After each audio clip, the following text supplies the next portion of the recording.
نحمده ونصلي ونسلم على رسوله الكريم أما بعد فأعوذ بالله من الشيطان الرجيم بسم الله الرحمن الرحيم قال الله تبارك وتعالى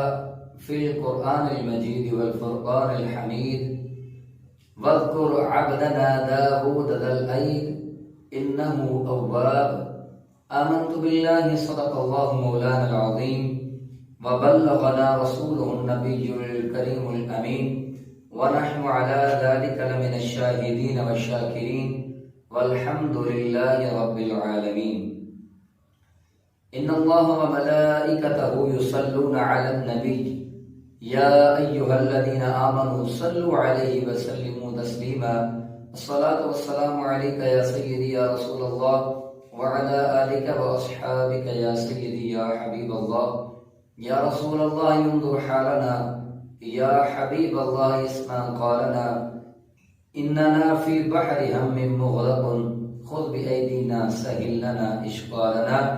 يا صاحب الجمال ويا سيد البشر من وجهك المنير لقد نبر القمر لا يمكن الثناء كما كان حقه بعد الخدا بزرگ توئی قصہ مختصر. بعد از حمد و ثنا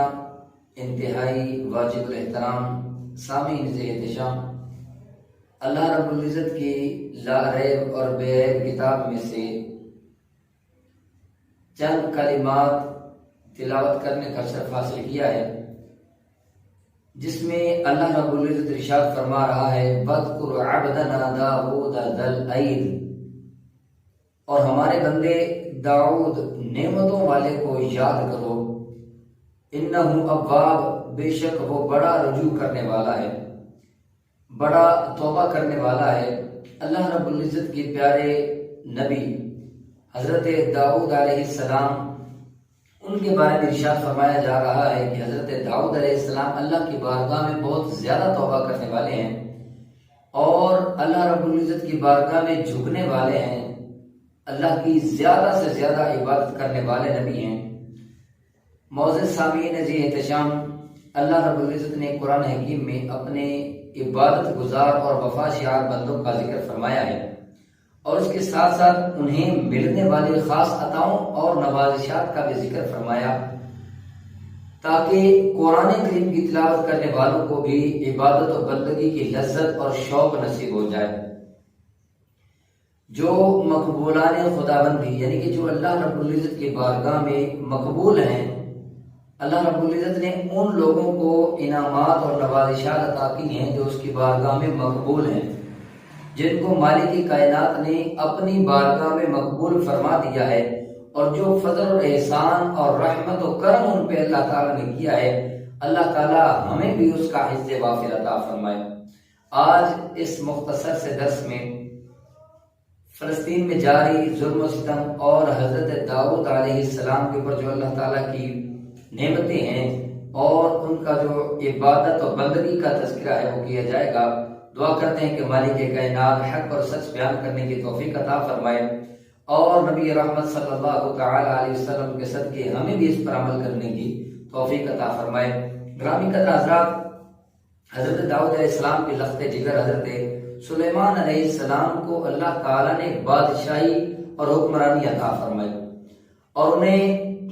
کے ہاتھ سے اللہ رب العزت نے مسجد اقصی کی تعمیر کروائی، جس کا مکمل واقعہ قرآن پاک میں موجود ہے. اور وہی مسجد اقصی جو ان دونوں جلیل القدر پیغمبر حضرت داؤد علیہ السلام اور حضرت سلیمان علیہ السلام ان کے ہاتھوں کی برکت سے تعمیر ہوئی. پھر حضور نبی رحمت صلی اللہ علیہ وسلم نے اس کے مسلح پر تمام انبیاء کرام کو نماز پڑھائی، جس میں جملہ انبیاء کرام حضرت آدم علیہ السلام سے لے کر حضرت عیسیٰ علیہ السلام تک تمام انبیاء کرام موجود تھے، اور حضور علیہ السلام نے جماعت کروائی. یہ وہی مسجد اقصی ہے جس کے بارے میں میرا رب فرماتا ہے کہ الذی بارکنا حولہ، کہ وسیع مسجد اقصی اس کے ارد گرد ہم نے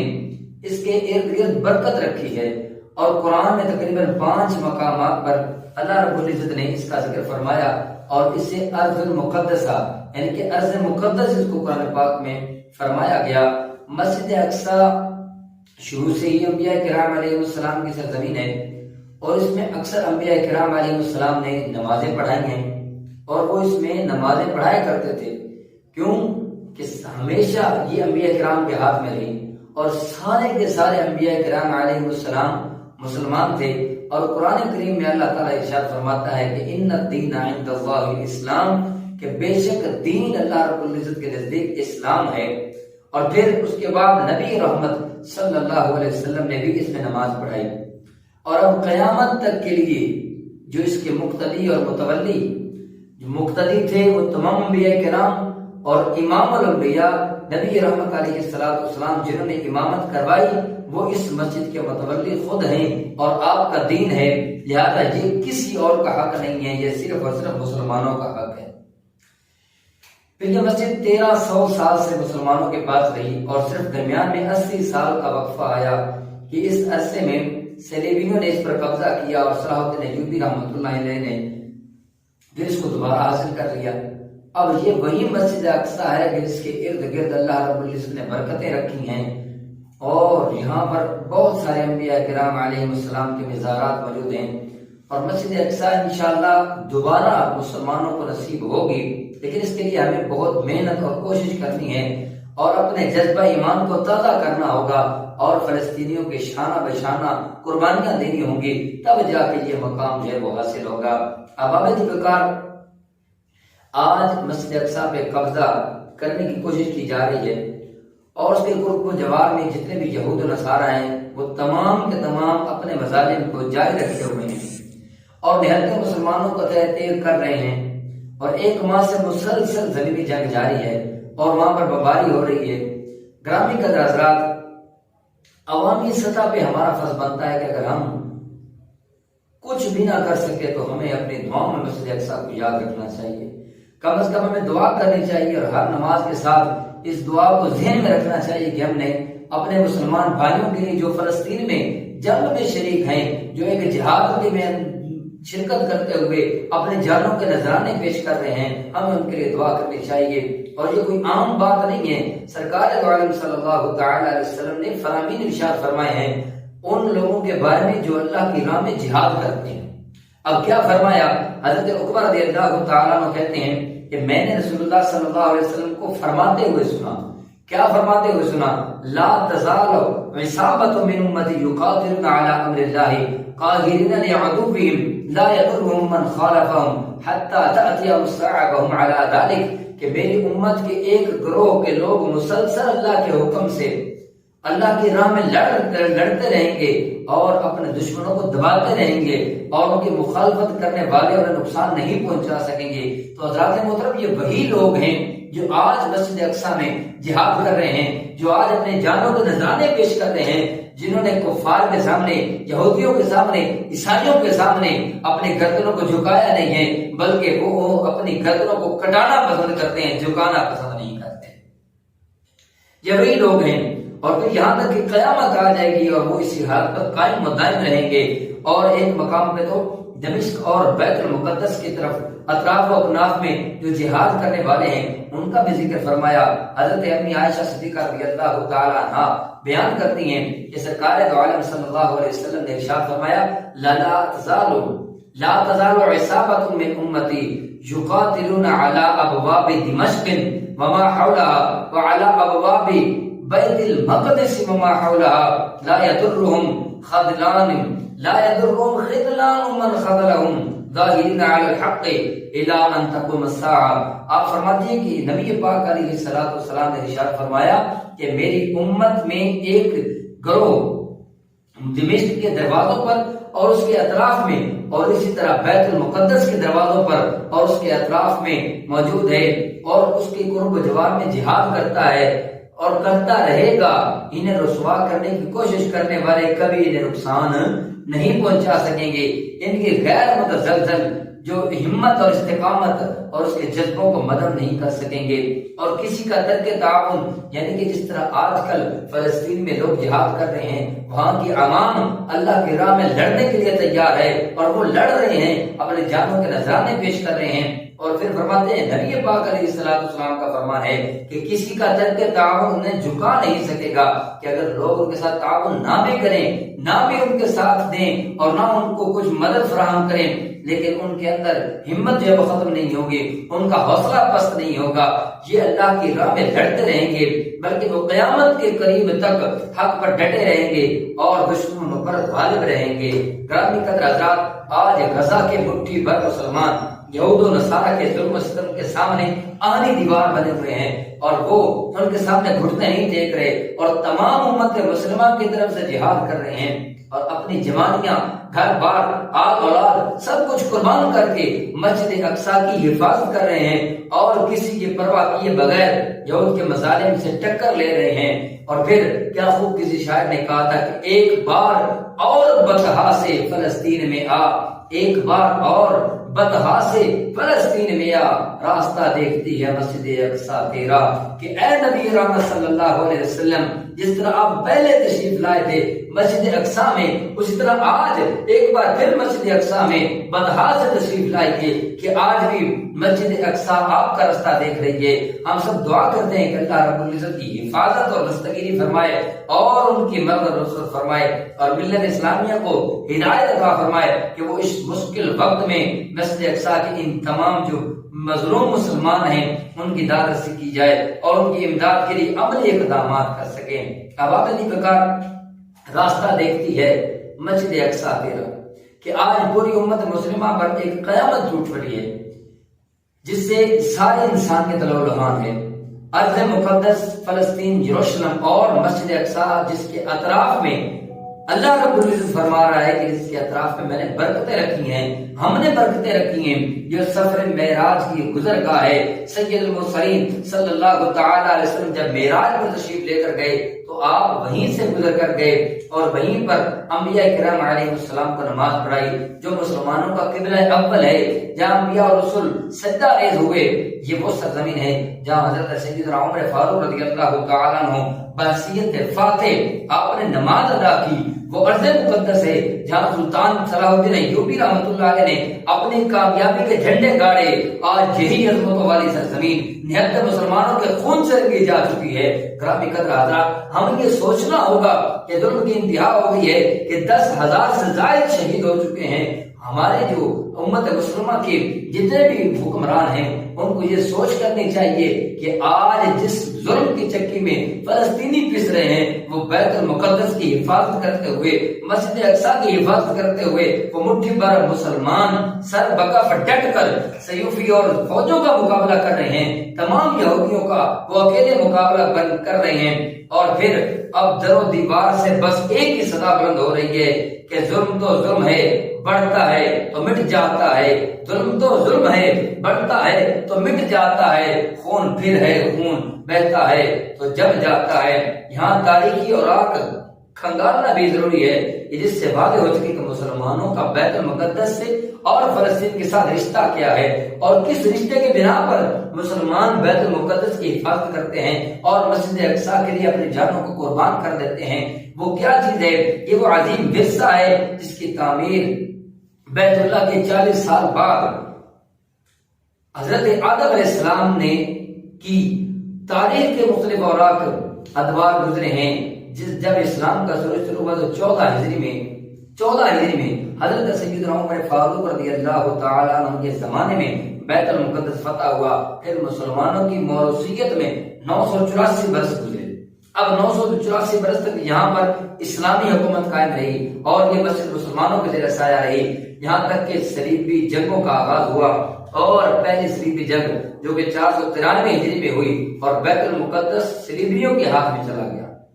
حضرت صلاح الدین ایوبی نے 90 سال کے بعد 12,000 کے لشکر کے ساتھ لاکھوں یہودیوں کو، بلکہ کم از کم 4 لاکھ سے زائد جو یہودی فوج تھی اس کا مقابلہ کیا اور جو اسلام کا جھنڈا ایک بار پھر بیت المقدس پر لہرانے لگا اور 1947 تک مسلمانوں کے پاس رہا، مگر 14 مئی 1947 کو باقاعدہ طور پر فلسطین کی ہی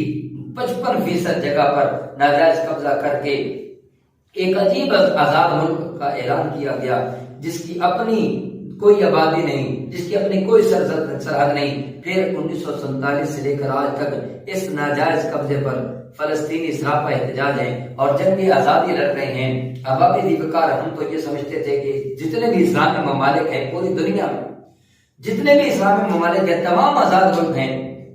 لیکن اب پتہ چل رہا ہے کہ جتنے بھی اسلامی ممالک ہیں تمام یہودیوں کے قید میں ہیں، یہودیوں کے چنگل میں پھنسے ہوئے ہیں، یہودیوں کے زیر سایہ ہیں۔ اگر آزاد ملک ہے تو وہ ایک فلسطینی آزاد ملک ہے، جس میں رہنے والے مسلمانوں کے اندر یہ جذبہ جہاد موجود ہے اور وہ اللہ کی راہ میں لڑنے سے ڈرتے نہیں ہیں، وہ اللہ کی راہ میں اپنی جانوں کو قربان کر دیتے ہیں، اور وہ یہ نہیں سوچتے کہ ہمارا کیا بنے گا، ہمارے بچوں کا کیا بنے گا، بلکہ وہ اللہ رب العزت کے دین کی خاطر اپنی جانوں کو قربان کر دیتے ہیں۔ وہ یہ نہیں سوچتے کہ ہم کس کے لیے کام کر رہے ہیں، ان کو پتا ہے کہ ہمارا ایک ہی رستہ ہے اور وہ حق کا رستہ ہے، وہ اللہ رب العزت کی بارگاہ میں پیش ہونے کا رستہ ہے، کیونکہ انہیں شوق شہادت ہے اور وہ چاہتے ہیں کہ ہم اللہ کی راہ میں لڑتے لڑتے شہید ہو جائیں اور اللہ رب العزت کی رضا کو حاصل کر لیں۔ تو گرامی قدر حضرات، ہماری بنحیث قوم صورتحال یہ ہے کہ اگر آج ملٹی نیشنل کمپنی اور پرائیویٹ ادارے اپنا کام بند کر دیں تو ایک کوہرام برپا ہو جائے گا۔ ملکی معیشت اس طرح یہود کے قبضے میں ہے، یہ کباب میں ہڈی بن چکی ہے، جس طرح کباب کی ہڈی نہ نگل سکتے ہیں، نہ اگل سکتے ہیں، نہ اس کو تھوکا جا سکتا ہے۔ اب وقت آن پہنچا ہے کہ ہم ہوش کے ناخن لیں اور اس مشکل وقت میں امدادی سامان اور جو فلسطینی بھائیوں کی سہولت کے لیے روانہ کیا جا رہا ہے، اس میں کفن اور قبر کی تختیوں کے علاوہ اور بھی چیزوں کا اضافہ کیا جائے، صرف ان پر اکتفا نہ کیا جائے بلکہ عملی اقدامات کیے جائیں، کیونکہ یہ امتحان کا وقت ہے۔ اللہ رب العزت کی ذات بڑی بے نیاز ہے، وہ ابابیلوں سے ابرہہ کے لشکر کو شکست دے سکتا ہے۔ یہ جسد واحد کی طرح کھڑے ہونے کا وقت ہے۔ اے خاصہ خاصان رسل، وقت دعا ہے، امت پہ تیری آ کے عجب وقت پڑا ہے۔ اے خاصہ خاصان رسل، وقت دعا ہے، امت پہ تیری آ کے عجب وقت پڑا ہے۔ جو دین بڑی شان سے نکلا تھا وطن سے، جو دین بڑی شان سے نکلا تھا وطن سے، پردیس میں وہ آج غریب الغربا ہے۔ گرامی قدر حضرات، یہ مسجد اقصی یہ وہ عرض مقدس ہے کہ جس کا قرآن پاک میں ذکر فرمایا گیا، اس کو برکت والی جگہ اللہ رب العزت ارشاد فرما رہا ہے۔ پھر مسجد اقصی کی تعمیر میں حضرت داؤد علیہ السلام اور حضرت سلیمان علیہ السلام نے بڑا اہم کردار ادا کیا۔ آپ عبادت میں بھی کمال درجہ و کمال رکھتے تھے، آپ کا مقام عبادت میں بہت بلند ہے۔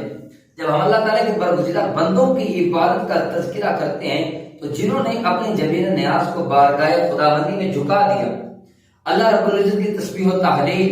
میں ہمہ وقت مشغول رہے،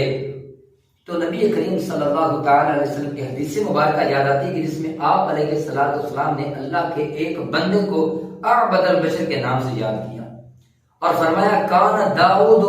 اعبد البشر، کہ حضرت داؤد علیہ السلام لوگوں میں سب سے زیادہ عبادت گزار ہیں، سب سے زیادہ اللہ رب العزت کو یاد کرنے والے ہیں اور اپنے زبان کو تر رکھنے والے ہیں اللہ رب العزت کے ذکر کے ساتھ۔ حضرت ابو درداء رضی اللہ تعالیٰ عنہ سے مروی ہے کہ رسول اللہ صلی اللہ علیہ وسلم نے فرمایا کہ حضرت داؤد علیہ السلام کی دعاؤں میں سے ایک دعا یہ تھی کہ اے اللہ میں تجھ سے تیری محبت مانگتا ہوں، اے اللہ میں تجھ سے تیری محبت مانگتا ہوں، تو اپنی محبت کو مجھے میری جان اور میرے گھر والوں سے زیادہ محبوب بنا دے۔ اے اللہ اپنی محبت کو ٹھنڈے پانی کی محبت سے بھی زیادہ محبوب بنا دے۔ راوی کہتے ہیں کہ رسول اللہ صلی اللہ علیہ وسلم کا حضرت داؤد علیہ السلام کا جب ذکر کرتے تو ان کے بارے میں بتاتے ہوئے کہتے تھے کہ لوگوں میں سب سے زیادہ عبادت گزار تھے حضرت داؤد علیہ السلام، اور صوم داؤدی اور صلاۃ داؤدی بھی بڑی مشہور ہے۔ ایک مقام پر حضرت عبداللہ بن عمرو بن العاص رضی اللہ تعالیٰ عنہ سے مرفوعاً روایت ہے، آپ فرماتے ہیں کہ اللہ کے نزدیک سب سے زیادہ محبوب اور پسندیدہ روزے حضرت داؤد علیہ السلام کے روزے ہیں، جن کا نام بھی صوم داؤد ہے، اور جو ایک خاص کیفیت کا حامل تھا، اور اللہ کے نزدیک سب سے زیادہ پسندیدہ نماز بھی حضرت داؤد علیہ السلام کی نماز ہے۔ آپ کے روزے کا طریقہ کیا ہے کہ آپ ایک دن روزہ رکھتے تھے اور ایک دن روزہ نہیں رکھتے تھے، پکی روٹین آپ نے بنائی تھی، ایک دن روزہ رکھتے تھے، ایک دن افطار کرتے تھے، اور صوم داؤد کے بعد صلاۃ داؤد، حضرت داؤد علیہ السلام کی نماز کا طریقہ کیا تھا کہ آپ علیہ السلام رات کی ابتدائی حصے میں نیند کرتے تھے اور آدھی رات کو اٹھ کر اللہ رب العزت کی بارگاہ میں سجدہ ریز ہوتے تھے اور وہ اپنے مالک کو یاد کرتے تھے۔ جب رات کا آخری پہر آتا تو اس کے چند لمحات میں آپ سو جایا کرتے تھے اور باقی جتنا بھی وقت تھا وہ اللہ رب العزت کی تسبیح و تحلیل میں گزارتے تھے۔ یہ تھے حضرت داؤد علیہ السلام۔ اور حضرت داؤد علیہ السلام کی عمر مبارک جو ہے وہ کتنی تھی؟ پھر ایک حدیث پاک میں ہے، حضرت ابو ہریرہ رضی اللہ تعالیٰ عنہ روایت کرتے ہیں کہ رسول اللہ صلی اللہ علیہ وسلم نے ارشاد فرمایا، کیا فرمایا کہ حضرت آدم علیہ السلام کو جب اللہ نے تخلیق کیا، جب حضرت آدم علیہ السلام کو اللہ نے پیدا کیا تو حضرت آدم علیہ السلام مسجود الملائک ہوئے، تو اللہ تعالیٰ نے ساری بشریت اور انسانیت کو حضرت آدم کے سامنے پیش کیا، اور آپ کی پشت سے تا قیامت ہونے والی جتنی بھی اولاد ہے حضرت آدم علیہ السلام پر پیش کی گئی۔ اب جتنے بھی لوگ ہونے تھے قیامت تک جتنے لوگ آئیں گے، انسان جتنے بھی آئیں گے، کیونکہ حضرت آدم علیہ السلام سے پیدائش کا سلسلہ شروع ہوا اور تمام انسان حضرت آدم علیہ السلام کی اولاد ہیں۔ اب حضرت آدم علیہ السلام بولے کہ اے رب یہ کون ہے؟ جب حضرت آدم علیہ السلام کے سامنے اللہ نے تمام مخلوق کو پیش کیا، تمام انسانیت کو پیش کیا، تو آدم علیہ السلام پوچھتے ہیں کہ اے اللہ یہ کون ہے؟ تو اللہ تعالیٰ فرماتا ہے کہ یہ تمہاری اولاد ہے۔ حضرت آدم علیہ السلام نے ان میں سے ایک شخص کو دیکھا جس کی آنکھوں کے درمیان چمک ہے، آپ کو بڑی پسند آئی، اور ان کی جبین کے اندر نور کی ایک روشن چمک دمک رہی چمک ہے، اور پھر کثرت عبادت اور سجود، سب سے الگ تھلگ ہو کر تنہائی میں اللہ کو پکارنا اور اللہ کی تسبیح و تحلیل کرنا، اللہ رب العزت کا ذکر کرنا اور اس کے ذکر کو اپنا شعار بنانا، اس وجہ سے اللہ رب العزت نے وہ آپ کو خاص مقام اور خاص کیفیت عطا فرمائی تھی۔ آپ نے عرض کی کہ اے رب یہ کون ہے؟ یعنی کہ جن کی پیشانی، جن کی آنکھوں کے درمیان ایک چمک ہے، اللہ رب العزت سے عرض کرتے ہیں آدم علیہ السلام کہ اے میرے رب یہ کون ہے اس کی پیشانی اتنی چمک رہی ہے؟ تو اللہ رب العزت فرماتے ہیں یہ داؤد علیہ السلام ہیں، یہ آپ کی پشت سے ہوں گے۔ حضرت داؤد علیہ السلام کا ذکر آیا، عرض کی اے رب ان کی عمر کتنی مقرر ہوئی ہے؟ تو اللہ رب العزت فرماتا ہے کہ ان کی عمر 60 سال ہے۔ حضرت داؤد علیہ السلام کی عمر کتنی ہے؟ 60 سال ہے، جو اللہ رب العزت نے اس وقت ارشاد فرمایا تھا کہ داؤد علیہ السلام کی عمر 60 سال ہے۔ تو حضرت آدم علیہ السلام عرض کرتے ہیں کہ مولا میری عمر میں سے 40 سال ان کی عمر بڑھا دے۔ جب حضرت آدم علیہ السلام کی عمر 40 سال کے علاوہ پوری ہوئی تو ان کی خدمت میں ملک الموت حاضر ہوئے، اور حضرت آدم علیہ السلام نے فرمایا کیا اب میری عمر 40 سال باقی نہیں؟ عرض کی کہ وہ آپ نے اپنے فرزند داؤد علیہ السلام کو نہیں دے دیے تھے؟ تو آپ نے فرمایا، پھر آدم نے انکار کیا۔ نبی پاک علیہ السلام فرماتے ہیں کہ آدم علیہ السلام نے انکار کر دیا، چنانچہ ان کی اولاد بھی انکاری بن گئی۔ آج ہم بھی انکار کر دیتے ہیں، ہمیں کوئی بات کی جائے تو ہم اس کا انکار کر دیتے ہیں۔ کیوں؟ نبی پاک علیہ السلام فرماتے ہیں کہ آدم علیہ السلام نے انکار کیا تو ان کی اولاد بھی انکاری بن گئی۔ آدم علیہ السلام بول گئے تو ان کی اولاد بھی بول گئی۔ آدم علیہ السلام نے غلطی کی تو ان کی اولاد بھی خطا کار بن گئی۔ آدم علیہ السلام کی عمر مبارک 1000 سال تھی، لیکن جب آپ نے وہ چمکتا دمکتا نور دیکھا اور معلوم ہوا کہ یہ حضرت داؤد علیہ السلام ہے، تو آپ نے اللہ رب العزت کی بارگاہ میں عرض کی کہ میری عمر کے 40 سال حضرت داؤد علیہ السلام کی عمر میں شامل کر دیے جائیں۔ ان کی عمر 60 سال تھی، کیونکہ ان کی عمر 60 سال کے بعد 40 سال اور جمع کی تو حضرت داؤد علیہ السلام کی عمر 100 سال مکمل ہو گئی۔ اب داؤد علیہ السلام کی عمر پورے 100 سال، تو اللہ رب العزت نے آدم علیہ السلام کی اس دعا کو قبول فرمایا، یہ انہوں نے اپنے بیٹے کے حق میں کی۔ تو گرامی کا حضرات، حضرت داؤد علیہ السلام کا عبادت میں مقام و مرتبہ بہت بلند ہے، اور نبی کریم علیہ السلام نے حضرت داؤد علیہ السلام کے صوم اور صلاۃ کا بھی ذکر ارشاد فرمایا۔ اور حضرت داؤد علیہ السلام، حضرت سلیمان علیہ السلام نے چونکہ مسجد اقصیٰ کی تعمیر کی اور انہی کے ہاتھوں سے یہ مسجد اقصیٰ تعمیر ہوئی، اور انبیاء اور رسول جتنے بھی گزرے ہیں حضرت آدم علیہ السلام سے لے کر عیسیٰ علیہ السلام تک، تمام انبیاء کرام علیہ السلام نے مسجد اقصیٰ میں نماز پڑھی، اور پھر حضرت محمد مصطفیٰ صلی اللہ علیہ وسلم نے تمام انبیاء کرام علیہ السلام کو جماعت کروائی۔ آپ امام الانبیاء ہیں۔ امام الانبیاء کہنے کی وجہ یہ ہے کہ آپ نے مسجد اقصی میں تمام انبیاء کرام علیہ السلام کو نماز پڑھائی، اور آپ صلی اللہ تعالی علیہ وسلم نے جو حضرت داؤد علیہ السلام کی شان بیان فرمائی ہے کہ آپ جب بھی ذکر کرتے تو اعبد البشر کا لفظ استعمال کرتے تھے، کہ حضرت داؤد علیہ السلام دنیا میں تمام انسانوں میں سب سے زیادہ اللہ رب العزت کی عبادت کرنے والے ہیں۔ گرامی قدر حضرات، ہم دعا کرتے ہیں کہ مالک کائنات ہمارے فلسطینی بھائیوں کی مدد فرمائے اور غیبی طریقے سے ان کی مدد فرمائے، کیونکہ امت مسلمہ کے جتنے بھی حکمران ہیں، جتنے بھی آزاد ملک ظاہری طور پر ہیں، ظاہری طور پر تو وہ آزاد ملک ہیں، لیکن ان کی آزادی جو ہے وہ یہود کے ہاتھ میں ہے، وہ آزاد نہیں ہیں۔ آزاد حقیقت میں وہی ہے جو فلسطینی ہیں، وہی آزاد ہیں، اور وہ اللہ رب العزت کے حکم کے مطابق جہاد کر رہے ہیں۔ اگر ہم آزاد ہوتے، ہمارے اسلامی ممالک آزاد ہوتے، تو آج ہم یہاں پر بیٹھے دعائیں نہ کرتے، بلکہ ہم جسمانی طور پر اپنے فلسطینی بھائیوں کے ساتھ شامل ہوتے اور ان کی مدد کو پہنچتے اور جہاد میں شرکت کرتے، اور اللہ تعالی کی بارگاہ میں عرض کرتے کہ مالک ہم تیرے بندوں کے ساتھ جہاد میں شریک ہوئے ہیں، تو ہمیں جنت عطا فرما، تو ہماری اس جہاد کی حاضری کو قبول فرما۔ لیکن یہ تبھی ممکن ہونا تھا جب ہمارے حکمران اپنی اس دولت کی حوث سے، اپنی اس جو حکمرانی ہے اس کی حوث سے باہر آتے۔ ان کو اللہ رب العزت کی بارگاہ میں دعا کرتے ہیں کہ مالک ان کو ہدایت عطا فرما اور فلسطینیوں کی غیبی مدد فرما۔ اللہ تعالی ہم سب کا حامی ناصر ہو، آمین بجاہ نبی نبی وآخر دعوانا الحمدللہ رب العالمین۔